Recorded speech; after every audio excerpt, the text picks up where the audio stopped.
La réglementation sur le commerce des semences et des plants, elle a été établie par les différents États, mais dans le cadre de la politique agricole commune, après la Seconde Guerre mondiale, au niveau de la communauté européenne, il a été décidé de mettre en place un principe de commercialisation commun. Donc, les États membres européens ont décidé de s'associer pour définir des règles communes de mise sur le marché. Ces règles, elles consistent d'abord dans les années 60 à contrôler toutes les étapes de production des semences et des plants, de définir des exigences communes. Donc, ces exigences, elles passent par le fait que la commercialisation des semences et des plants agricoles en particulier n'est pas libre sur le territoire de l'Union européenne. Pour pouvoir être commercialisé, il faut identifier les végétaux commercialisés. C'est la première étape, c'est l'inscription. Et ensuite, il faut s'assurer, lorsqu'elles sont produites, qu'elles correspondent bien à l'identité d'inscription. Donc ça s'appelle l'identité variétale.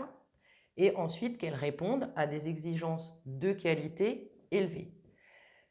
Les États décident.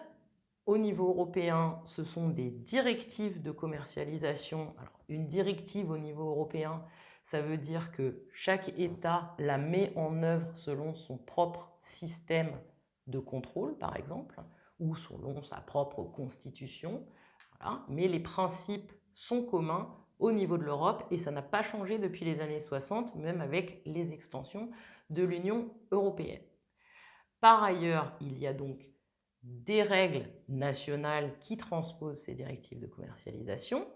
Il y a également un certain nombre de règles internationales qui ont été mises en œuvre également dans les années 60 à l'incitation d'un certain nombre d'États membres de l'Organisation commune de développement économique aux fins d'échanges internationaux des semences.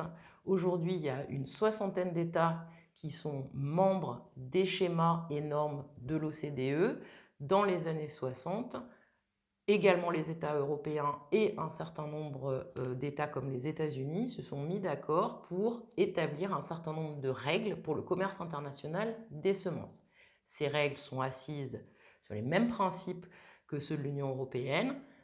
La qualité, l'identité de la plante mise sur le marché, de la variété pour être plus précis, et ensuite la qualité minimum qu'on attend de la semence. La qualité minimum étant le taux de germination notamment et ce qu'on appelle la pureté variétale. Donc vérifiez que dans le sac, vous avez bien exclusivement la variété que vous achetez.